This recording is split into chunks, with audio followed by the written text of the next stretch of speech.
step 4, to review and optimize. So step 4 is where the real growth happens, not from guessing or reacting, but from steady review, refinement, and insight. You fixed a few problems, that's great, but how do you know they're working? You don't unless you review.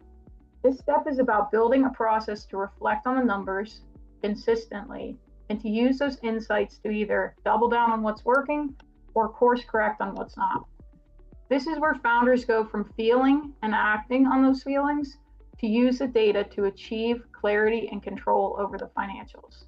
But in order to review efficiently, you need to start by setting a regular review cadence. Set a rhythm for checking your numbers so you're consistently reviewing cash, ad spend, inventory.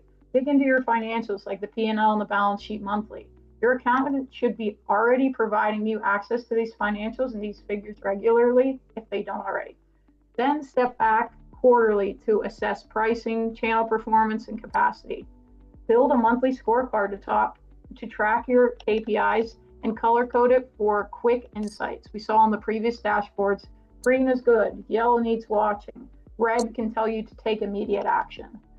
So with a treatment plan to follow, actions are no longer taken by feelings because every problem in your business has a data trail and every sustainable solution is data informed. So instead of saying, we should try X and relying on your feelings, with this framework, you'll say, let's check the margin data. Can we pull up the LTV trend? If you build in this rhythm into your operations, you'll never fall too far behind because you'll catch the issues before they become costly to your business. So let's look at what you should ask during a review session. So there's a few key questions. Are we hitting the targets we set last month? What worked better than expected and why? What underperformed and how do we fix it? What caught us by surprise? And then finally, what do we now understand about our business that we didn't 30 days ago? These questions are where insight happens, and they're what makes your reviews worth doing. Let's look at example 3, for example. In order to address a symptom, let's say you raised the prices on 5 SKUs last month.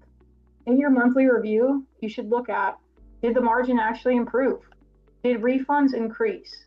Did sales drop? And if so, by how much? If sales dipped slightly, but profit rose and refund rates stayed flat, it's working. If refunds shot up, it's probably not working. And this is your indication to go back through the framework again and adjust your solutions. That insight only comes if you review intentionally. In step 5, we'll show you how to lock in your wins and shift from founder-led feelings to automated financial control.